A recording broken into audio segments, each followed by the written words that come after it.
Very good question. I like that, no? So, ganito ang nangyari niyan.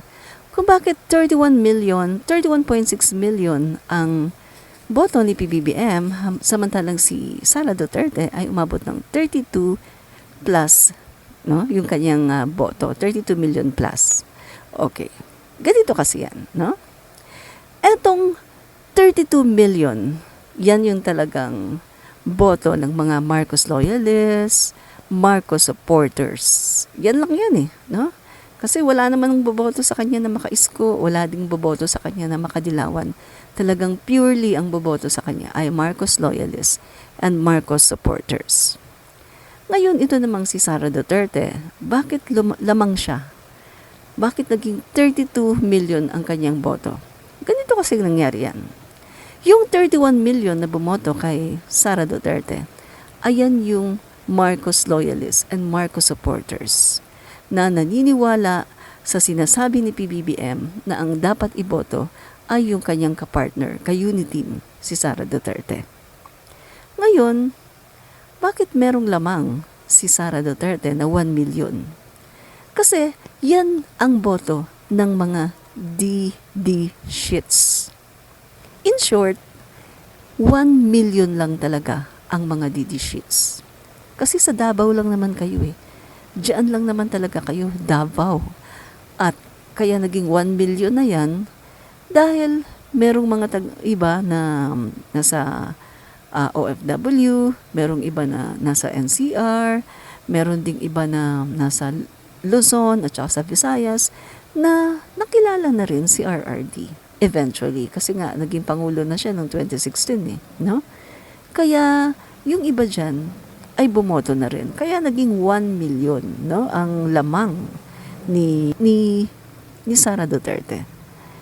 So ibig sabihin, si PBBM, ang boto niyang 31 million ay solid.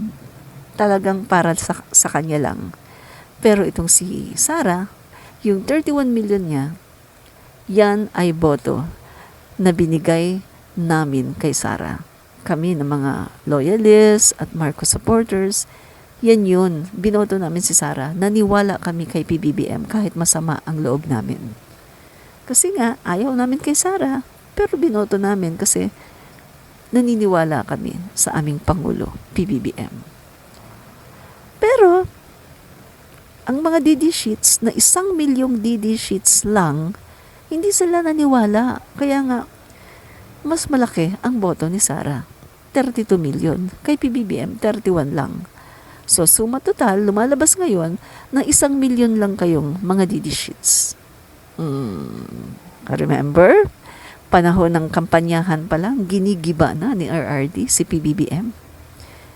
At ang kanyang mga supporters, Vivian Velez, Mocha Uson, Bayad Bay, at marami pang mga vloggers ng DDS ay talagang ginigiba nila si PBBM para hindi iboto. At ito, ang mga DD sheets, di ba, naniniwala sila kay RRD. Kung anong sabihin ni RRD, naniniwala sila. Kaya, yung 1 million na lamang ni Sara, yun lang talaga ang mga DD sheets. Yan ang dahilan kung bakit si Sara ayaw niyang pumartner kay Bongo. Kasi, alam ni Sara na kapag pumartner siya kay Bongo, wala talaga silang dalawa pupulutin sa kangkungan. Kasi hindi naman malakas si Bongo Kaya kita mo, nagkandara pa siya. Nung niyaya siya, no? Na maging partner ni PBBM, umayaw-ayaw, di ba? Paayaw-ayaw kuno. Alam niyo na, katulad ng ginawa din dati ni RRD na paayaw-ayaw kuno. Yung pala, deep inside, nagkakandara pa. Pwede naman siyang kay Bongo, di ba? Pero kahit anong gawin ng PDP laban at ng kanyang ama, hindi talaga siya nakipag-partner kay Bongo. Kasi alam niya, wala namang ibubuga si Bongo. Ngayon, alam niyo na kung bakit 31 million ang bumoto kay PBBM, kasi solid yun. Solid na mga loyalista at solid na mga Marcos supporters. Samantalang kay Sara Duterte, binoto siya ng 31 million na mga loyalista at Marcos supporters. At yung 1 million na lamang niya, yun lang ang boto ng DD Sheets. Make sense? Peace! Ngayon, malinaw na sa inyo.